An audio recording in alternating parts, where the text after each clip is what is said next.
Hello everyone. Welcome back to my channel. Cheryl Arlene Hubbard Walker. Welcome back to my Accounting for Real channel. So, uh, um, in my accounting, in my on my Accounting for Real channel, I'll be doing some some accounting tutorials, and also I'll be doing some other items like uh shining light on important people in our history, and also I'll have maybe some other things, on my page. So I'll be doing probably more than accounting. But today, in this class right here, I want to shine a light on a few important people. First one I have here is Napoleon Bonaparte. Napoleon Bonaparte, he was a French statesman. He was a French statesman.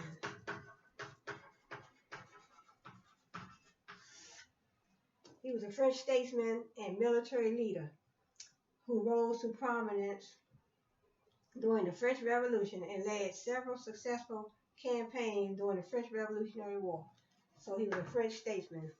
So then the next one I have, let's talk about Galileo.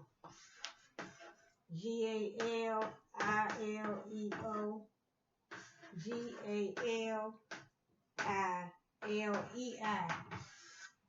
Galileo Galilei. So he was an Italian astronomer. He was an Italian.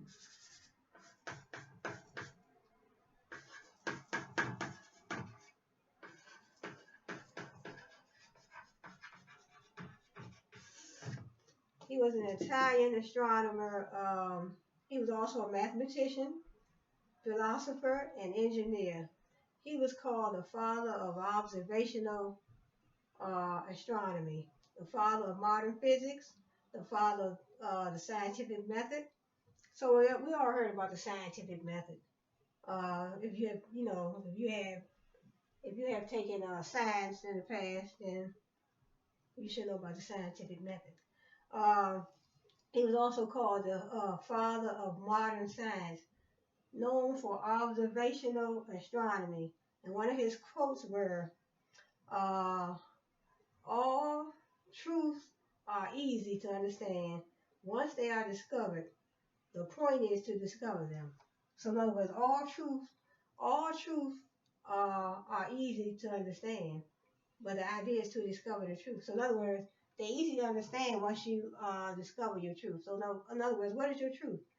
Is your truth being ethical? Your truth being kind? Your truth being nice? Is your truth being whatever your truth is? So the idea is to discover your truth. Some people in this day and time, even in the past, probably never did discover the truth.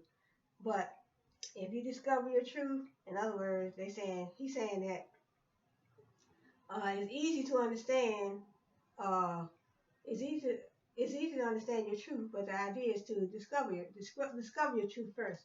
So once you discover your truth, and then you probably can move on in whatever direction in your life that you want to move on, that you want to move in. So in other words, your truth probably will lead you to, uh, your direction in life. Hopefully it's a positive direction. So, what else do we have about Galileo? And also Galileo, he constructed a telescope and supported the Copernican theory, which supports a sun-centered solar system. He published a book called The Little Banana about weighing small quantities. He turned his telescope toward the heavens.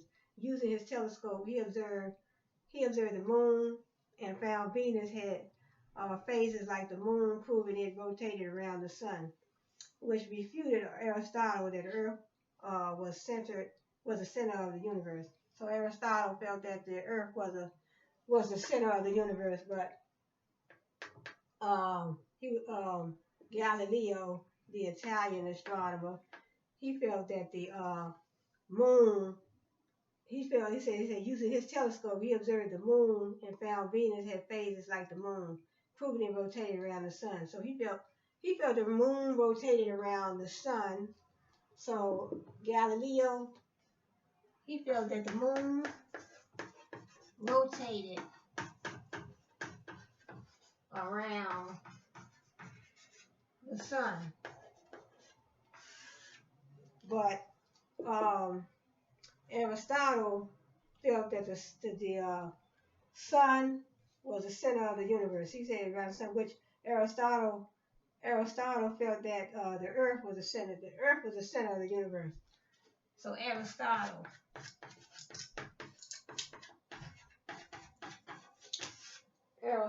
felt that the sun, the earth, felt that the earth was the center of the universe. Felt that the earth was the center of the universe. So that's two. Let's go to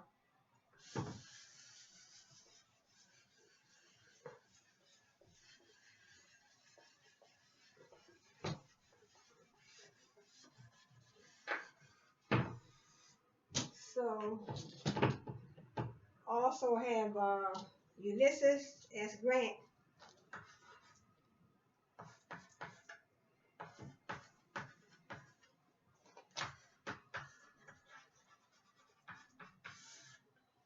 I have Ulysses S. Grant. He was an American soldier.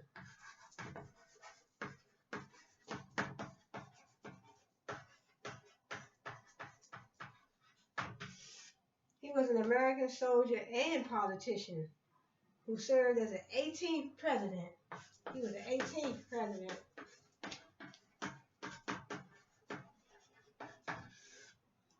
Ulysses S. Grant, 18th president of the United States of America, from 1869 to 1877. He led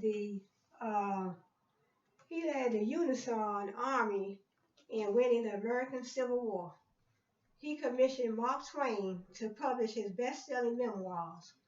He commanded all U.S. armies in 1864, and it was noted that he was the youngest president of the United States to that point. In other words, in his day and time, up to his point when he was president, he was the 18th president. So they're saying, according to my research, he was the youngest president. But I think Barack Obama was the youngest. I believe he was 48 when he went in office, and he served 8 years.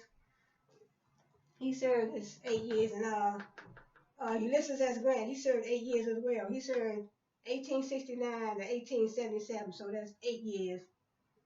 So he served 8 years too. He served from 1869 to 1877. He served 8 years as well. So, and let's talk about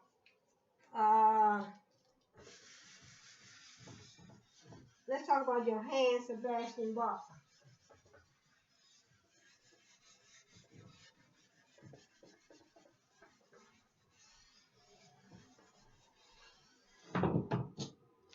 Let's talk about Johann Sebastian Bach. He was a German composer and musician of the Baroque period. He is known for instrumental compositions such as the Brandenburg Concertos and the Goldberg Variations, and for vocal music such as St. Matthew Passion and the Mass in B minor. One of the greatest musicians of all time, the Brandenburg Concerto. That's what he responsible for creating. It's called the Brandenburg Concerto. He was also a Hobsonist, organist, and organ builder. So that's Johann Sebastian Bach.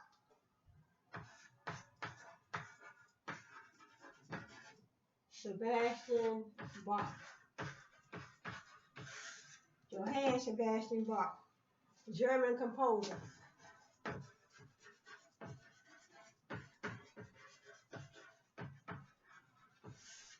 He was a German composer. So we also have, I didn't do no research on him, but Beethoven, he was also good in his time. Beethoven, maybe I'll do a little research on him next time. We have Beethoven, and so that's Johann Sebastian Bach, and I think that was the last gentlemen I have. I didn't do yet. Napoleon Bonaparte, Galileo, Ulysses S. Grant, and Sebastian Bach. Okay.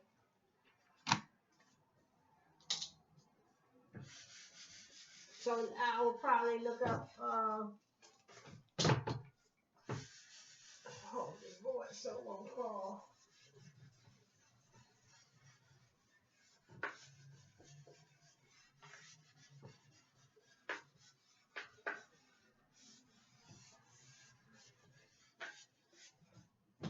Okay, so now I want to get into a few little debits and credits and journal entries. Okay, the first one I have a prepaid car insurance.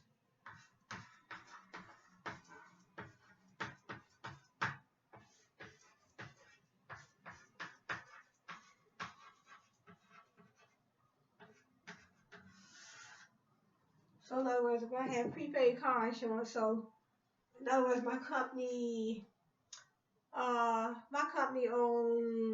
I would say my company, the name of my company is Cheryl's, um, Cheryl's Leather Coats. Cheryl's Leather Coats LLC.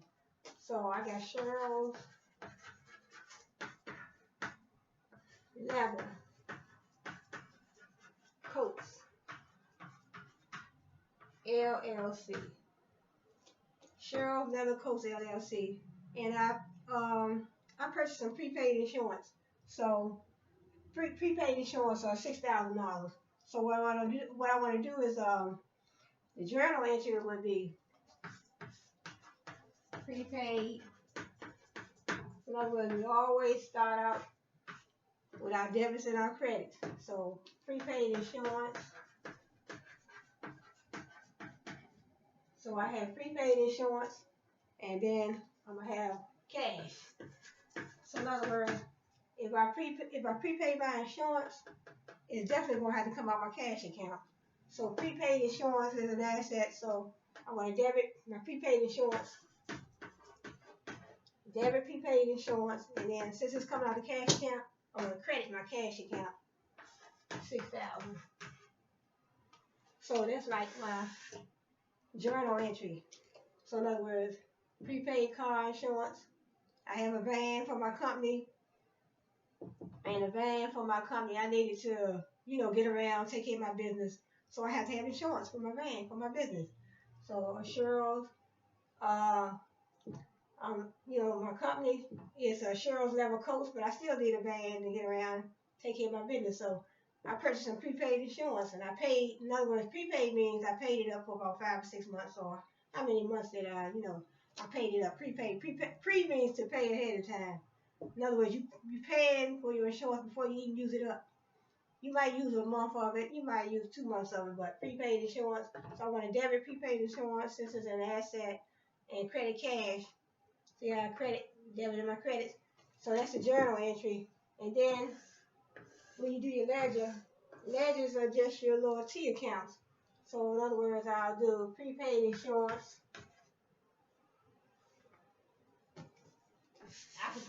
I'll put it at the top.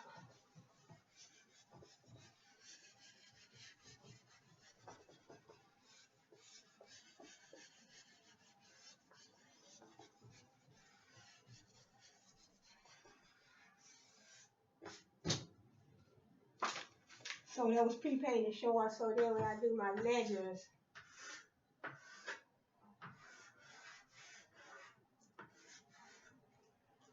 so prepaid insurance, and cash. Prepaid insurance. So I paid my insurance up for 6 months. So prepaid insurance is an asset. This is my ledger. Because I just did the journal entry. So this is prepaid insurance. I want to debit prepaid insurance, $6,000, and since it came out of my cash account, I want to credit my cash account, $6,000. So these are my ledger entries. So Then let's see, next one I have.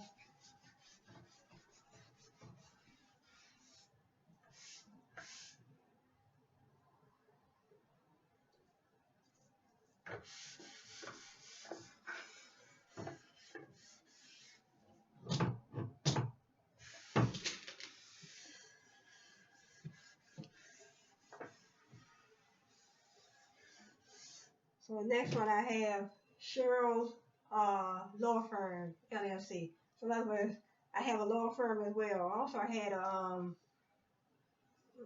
a my business that I just had my LLC for my fur coats.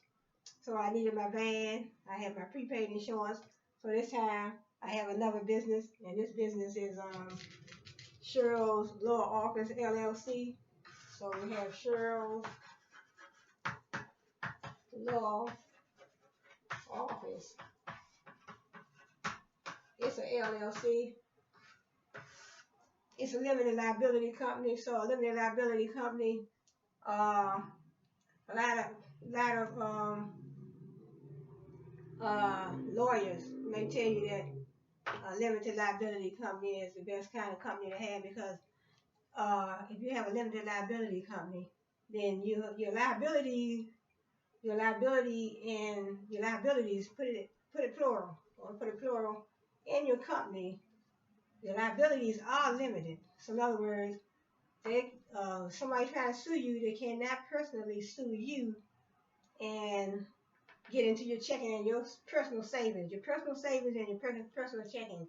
So they can sue the business, but they cannot personally sue you. They cannot personally sue you. Sorry about that. And LLC is a good form of business to have, and also a corporation. A corporation,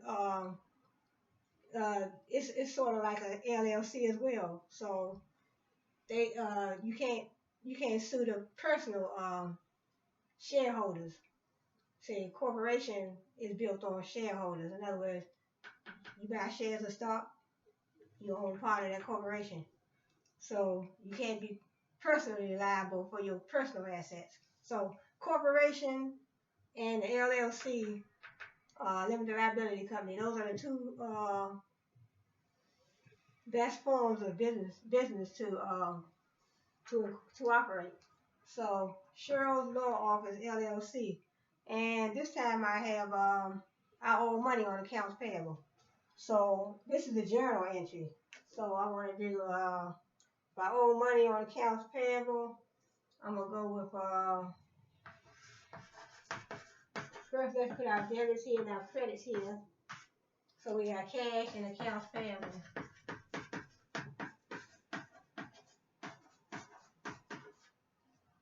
So in other words, cash and accounts payable. So I owe money on accounts payable. So accounts payable, we already know that that's going to be a credit.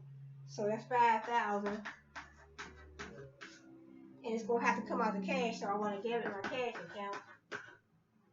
So in other words, Cheryl's Law Office LLC. In other words, I had accounts payable. So in other words, I had to buy some inventory for my law office. I had to buy some inventory for my law office. I went to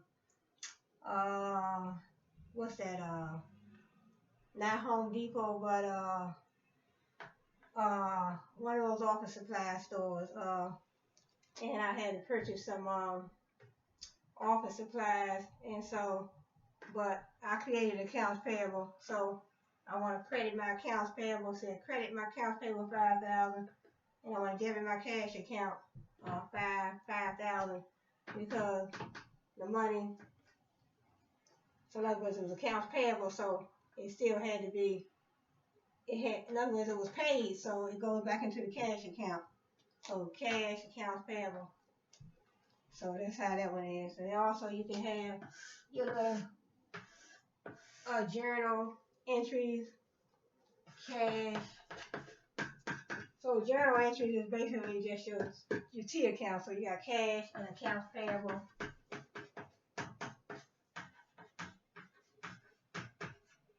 So debit cash 5,000 and accounts payable 5,000. So in other words, I purchased some equipment, purchased some inventory for my law office on credit accounts payable and debit cash. So in other words, the accounts payable was paid, so that's why I went back into the cash. So in other words, if you take out accounts payable, it looks like they took out accounts payable and paid. It looked like they took it out and paid it back into the cash account. So I don't see how that would work like that. It looked like to me it was accounts payable. It looked like it would be to me it looked like it would be a debit to cash.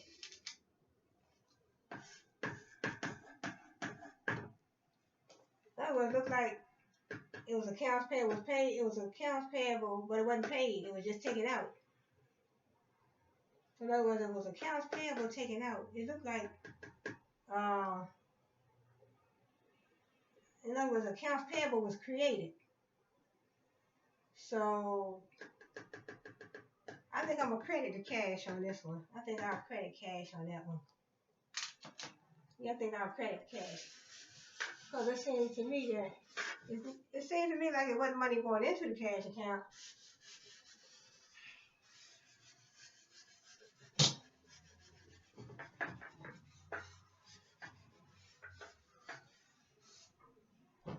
So that's that one. So let's do this one here. The next one is,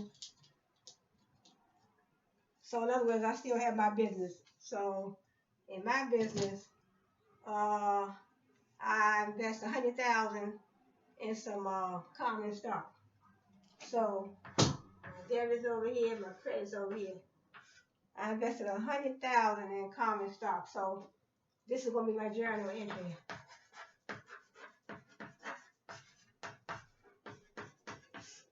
Common stock and owner's equity.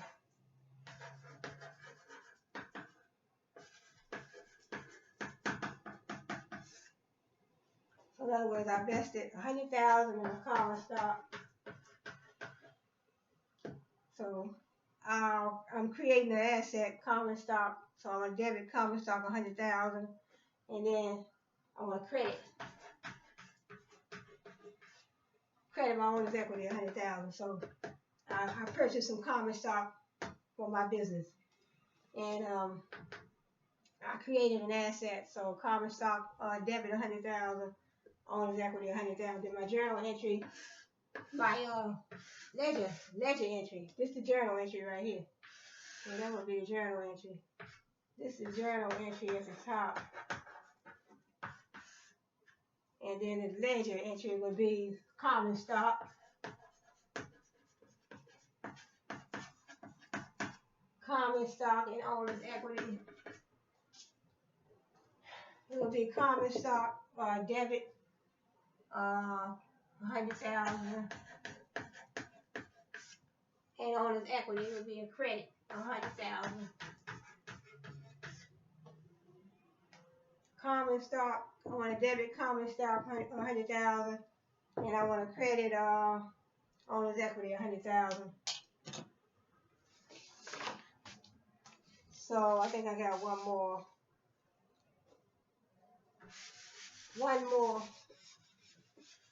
And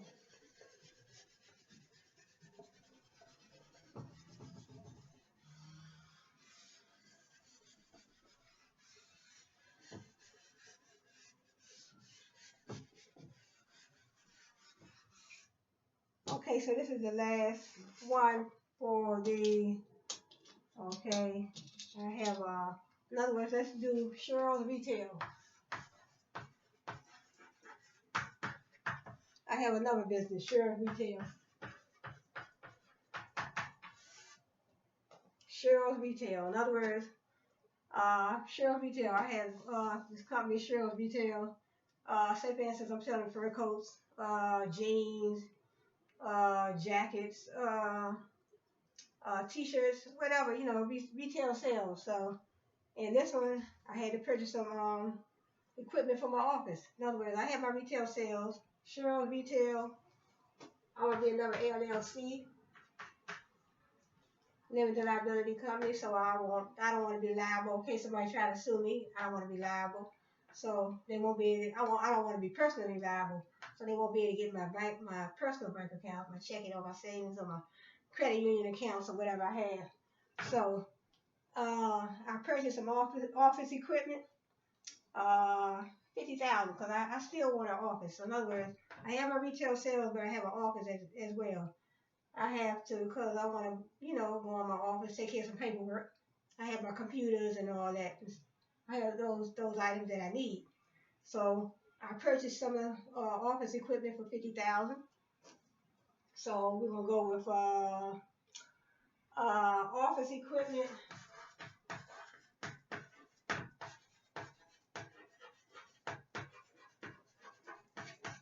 So I paid cash for this office equipment. So I always start out, it's gonna be a journal entry. So I always start with my debits and credits. So if I purchase some office equipment, I already know automatically that's going to come out the cash account. So office equipment becomes an asset. So I want to debit office equipment for 50,000. And since it came out my cash account, I want to credit my cash account for 50,000. So that's my journal entry. So then I come down here to my ledger entry, which would be office equipment and cash. So office equipment, I want to debit office equipment 50,000. And then since it came out my cash account, I want to credit the cash account 50,000.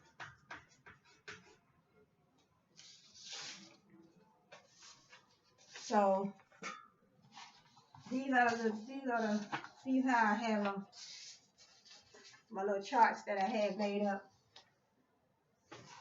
So in other words, I said office supplies, a debit office supplies, because office supplies is an asset, and so since it's an asset, I debit on the left, and I won't credit, but I debit. Then also, since the money came out of my cash account, I want to credit the cash account.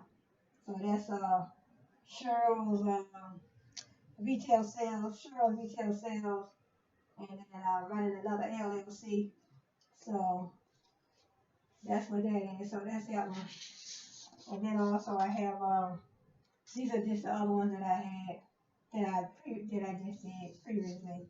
So in other words, I bought common stock for my business, and I bought common stock, so I debit common stock for this. Common stock is an asset, so I debit common stock 100,000, and it goes into owner's equity as well.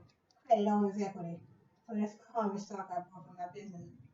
So, and then this one is accounts payable. So this is money that I owe on accounts payable. So I debit. It went back into the cash account, so I debit my cash account, and it came out of accounts payable. So since it came out of the accounts payable account, I want to credit accounts payable and debit the cash account. And then at the bottom is the journal, is the ledger. It's a journal at the top, the bottom is a ledger entry.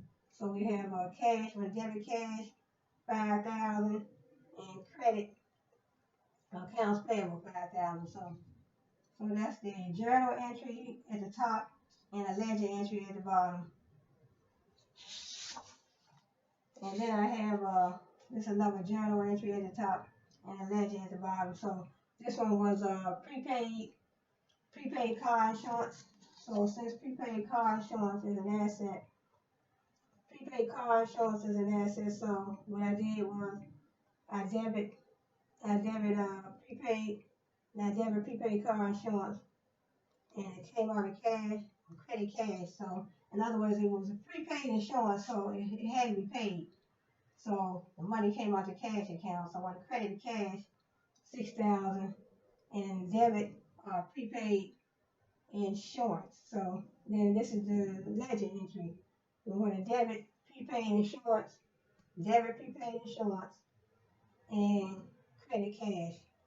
6,000. So this is the cash account, and this is the prepaid insurance. So this is the ledger at the bottom, the journal entry at the top. So that's it. That was that on that. So I just have and then also I have this is just a little example of a trial balance. So in other words, I have whatever. So you have a trial balance. So in other words, you got your cash, accounts receivable, inventory supplies, prepaid rent, furniture, accumulated depreciation. And so in other words, you have the trial balance. So basically the trial balance is just basically a trial. So you can check your debits and credits and make sure they match. So in other words, you might want to do this probably before the end of the accounting period. So that way you can check all your debits and credits. Check all your accounts receivable and inventory. I mean, I guess the accounting department would probably do this. So that's what you want to do. In other words, you have a trial balance. Trial balance look like to me it would be done before the accounting cycle. So before the end of the accounting cycle. So you want your paperwork, counting paperwork, your income statement, your balance sheet, and whichever statements are due. So you definitely want to prepare them ahead of time. So that would be the county department's job. So in other words, we have a trial balance.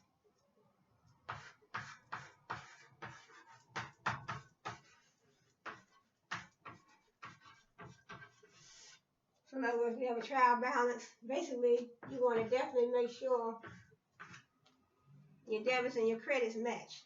So in other words, you have cash, whatever you may have in your trial balance.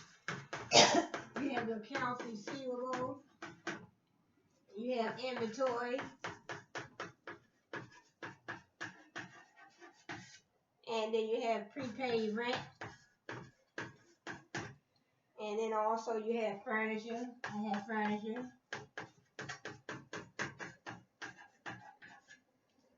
So in other words, you have your debits and your credit. So in other words, you can just I can just make up some numbers. And also I have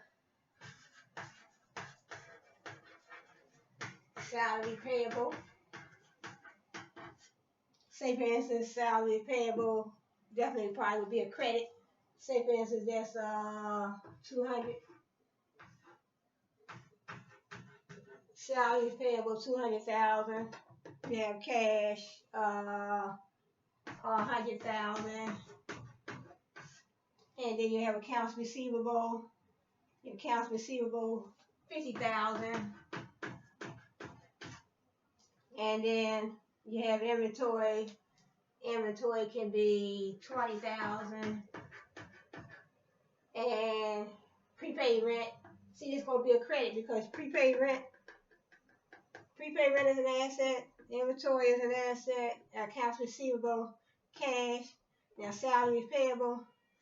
Salary payable will be an expense. So I probably would salary payable. I would credit salary payable. Salary payable, but prepaid rent. I would say prepaid rent is prepaid rent. Let's say 1,200. And furniture. Let's say that's 1,000. So the idea is just to make it. You have to make the totals. The totals have to match. So these are just some examples. Salary payable, and this is just a trial balance. So you want to make sure your debits and credits, match. So this is a trial balance, but then they also have the unadjusted trial balance. So they also had the unadjusted trial balance. So that trial balance is a trial balance that hasn't been adjusted yet. So So when you're doing an unadjusted trial balance, you still want to make sure it's just like I said. You just look at the word. It's a trial. It's a trial of your debits and credits to make sure that all your figures match up. So that would be the accounting department's job to see. So it's just a example of a trial balance. That's all. A trial balance. So you want to make sure. See, in this one, I have the figures matching up at the bottom.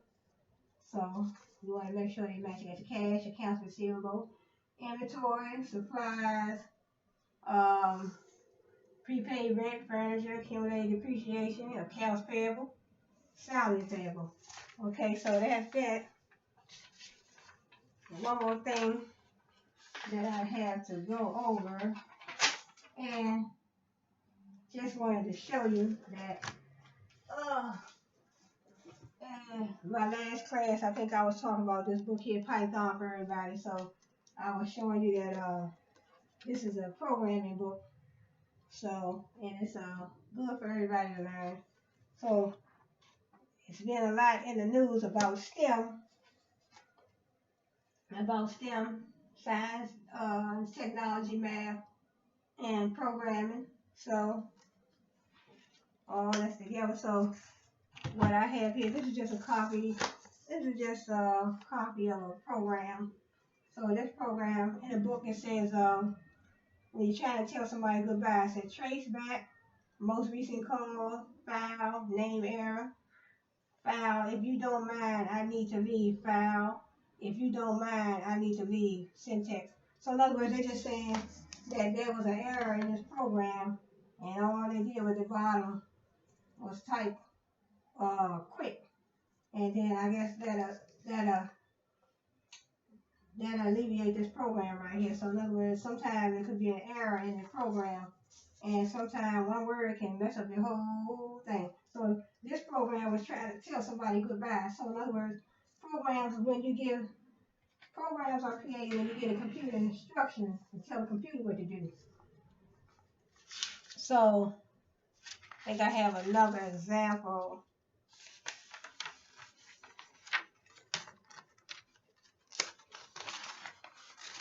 So in this example, this example program right here, it says, in other words, if x is less than y, then they want you to print. So these are the instructions that the computer, that you give the computer. That's the program. In other words, you can create a program. In other words, if x is greater than y, if x is greater than y, then print. But x is greater than y. But right here it says if x is less than y. If x is less than y, then you can print. So else says print, or either else this one. So either this one or else that one. So print x and y are equal. Elif is an abbreviation of the else if. One branch will be executed. So in other words, either one or the other. So in other words, according to the program, only one of these will be printed. So in other words, you can't have it both ways. So in other words, if x is less than y, then you're gonna print, or even if x is greater than y, then you print. So it would only, the computer would only adhere to one command, one of these commands. So that's what it says at the bottom. So that's programming. And then this one right here is chain conditionals. So in other words, this one right here, if choice equals A, print bad guess.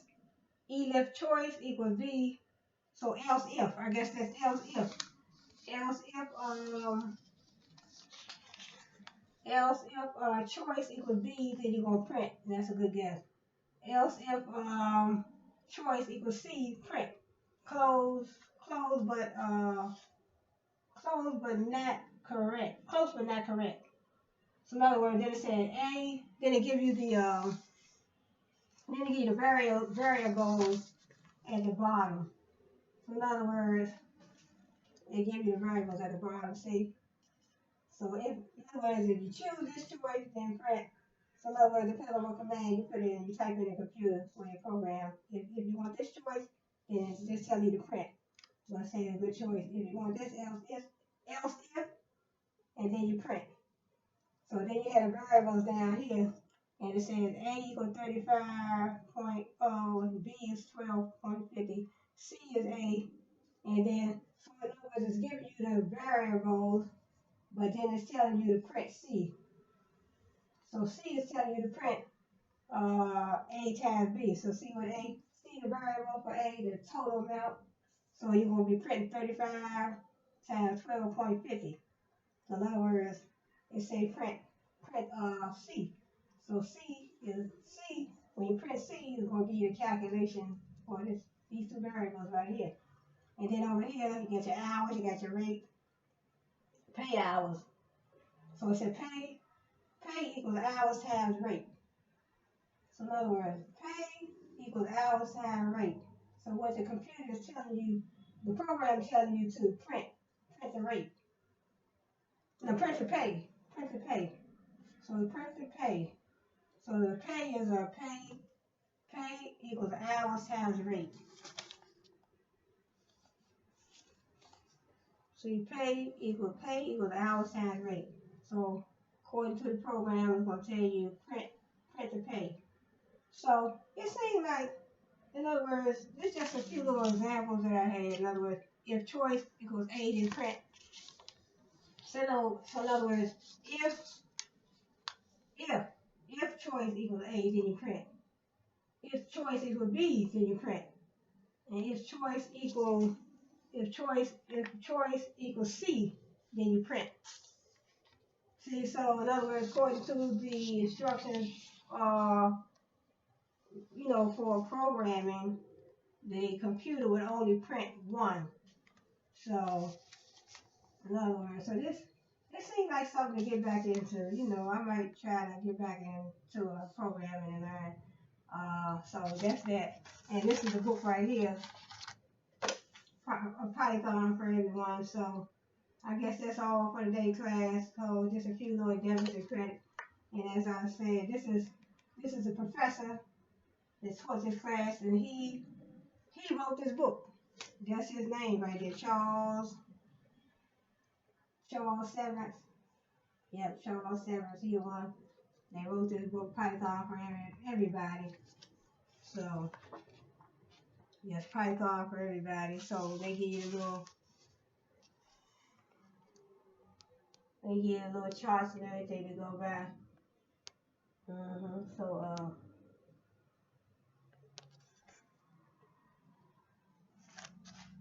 So that's good. So that's all, I guess, for today's class. And I want to say thanks for joining me for my counting.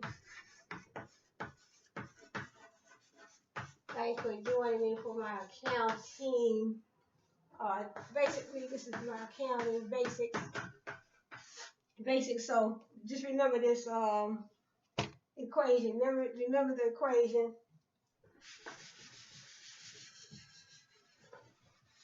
Remember the initial equation: assets equal liabilities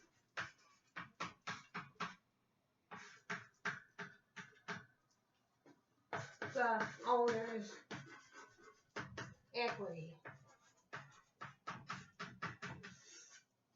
That's the initial equation: assets equal liabilities plus owner's equity. And remember that this is what is on the balance sheet.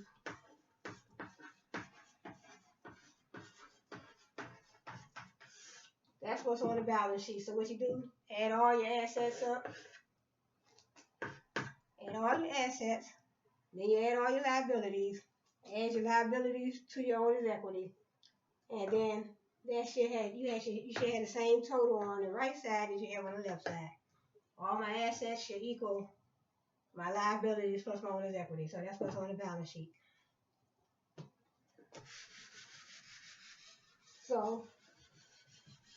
So then I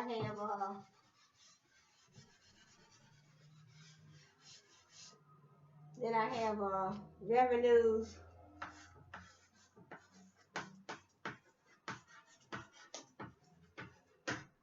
Revenues minus expenses. Revenues minus expenses will give me my net income. In other words, you have service revenue.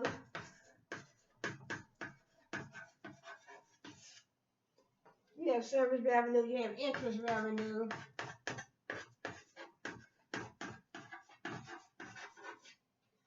Service revenue, interest revenue. And then you want to minus those from your expenses.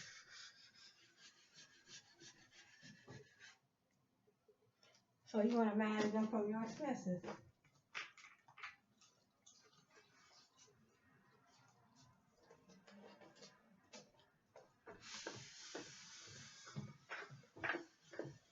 One thing about these boards, they get a little foggy. Sometimes I just do my little charts. So we have revenues minus expenses. That will give you your net income. So in other words, you take all your revenues, service revenue, interest revenue, whatever revenues you have, and add them all together. And then you take your owner's equity, take your liabilities and your owner's equity and add them together. They should total up and they should be the same amount of your assets. That way, if your debits and credits don't match, then you know you're doing something wrong. So your debits and credits have to match. So when it comes to accounting, in my opinion, accounting is basically, it centers around debits and credits. Knowing where your debits go and where your credits go. Now, in other words, when you're dealing with certain accounts, do I increase on the left side or the right side, or do I decrease on the left side or the right side? Which one is it?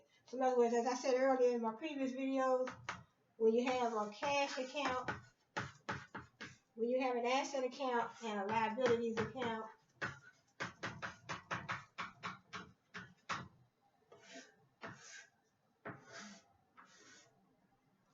so cash account, since that's an asset account, you want to debit on the left for increase. So in other words, you have, my first transaction when I first started. So I would say my old transaction, my initial transaction when I first started my videos, I invested $500,000 in the business. $500. I want to debit my cash account, and then I want to credit my owner's equity.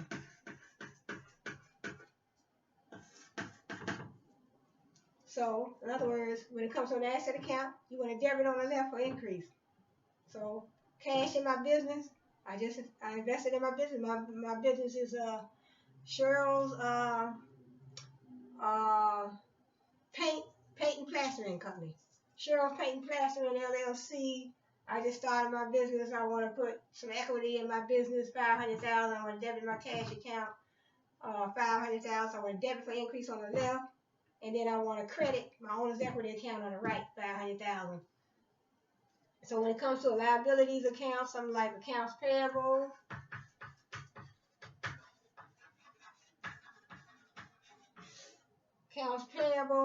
in other words, my company, plastering and painting. I'm doing plastering and painting. Plastering and painting. Cheryl's Plastering and Painting LLC. And I need about $1 million worth of inventory. So, but I don't want to pay for it all at one time. I want to buy it on account.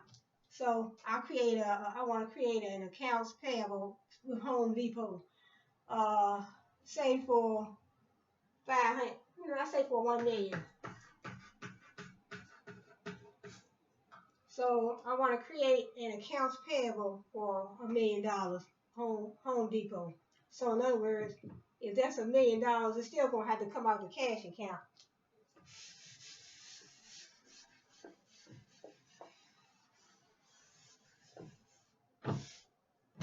So in other words, liabilities, accounts payable, liabilities, I want to credit That's a credit. I want to credit accounts payable $1 million because I need some inventory for my business. And also, I want that to come out of cash too. 1 million.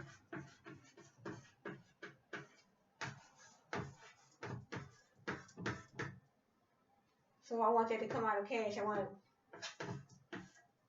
credit my cash account. I'm gonna credit my cash account because I bought some supplies on accounts payable. So I want to credit accounts payable for 1 million. But I bought some supplies on account from Home Depot for my business, Cheryl's Plastering and Painting LLC. I have a limited liability company. Yes, I created a whole lot of companies. So that's that one.